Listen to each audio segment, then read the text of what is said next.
Friends, ఈరోజు మా గార్డెన్లో ఒక చిన్న సర్ప్రైజ్ ఉంది, చూద్దాండి. ఫ్రెండ్స్ చూసారా, ఇదిగోండి చెట్టు నిండా మల్బెరీస్ వచ్చేసాయి అన్నమాట. నాకే అసలు ఆశ్చర్యంగా ఉంది.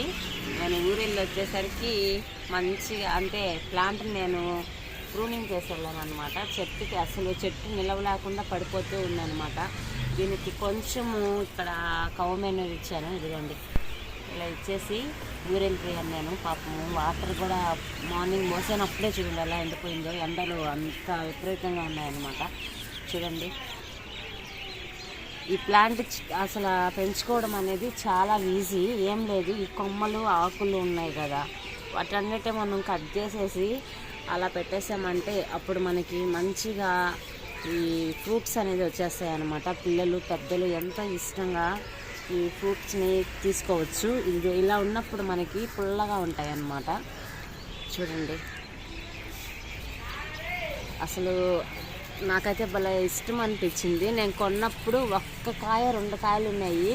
మా బాను ఇదేం చెట్టు అత్తమ్మా అని చెప్పి మేము నర్సరీలోకి వెళ్ళిన తర్వాత అడిగాడు అనమాట. నేను దీనికోసమే వెతుకుతున్నానని చెప్పి చూశాను. కానీ చెట్టు నిండా ఎవరికైనా సంతోషం కదండి. ఈ విధంగా చెట్టు నిండా కాయలు ఉన్నాయంటే అసలు ఈ ప్లాంట్ని మీరు వేసుకోవాలంటే ఎవరైనా ఈజీగా ఈ ప్లాంట్ని గ్రోత్ అయితే చేసుకోవచ్చు అనమాట. చూసారా, ఈ ప్లాంట్కి ఎంతగా ఫ్రూటింగ్ వచ్చేసిందో. పిల్లలు కానీ పెద్దలు కానీ ఎంతో ఇష్టంగా, దీంట్లో చాలా విటమిన్స్ ఉంటాయన్నమాట. కావాలంటే మీరు గూగుల్లో కూడా సెర్చ్ చేసి చూడొచ్చు. కొమ్మకి కానీ ఆకు కానీ ఫ్రూటింగ్ అనేది చాలా వచ్చేసింది. నాకైతే చాలా నచ్చింది కూడా. ఇట్లా వస్తే మనము ప్లాంట్ అనేది పెంచుకోవాలంటే చాలా ఇంట్రెస్ట్గా ఉంటుంది కదా.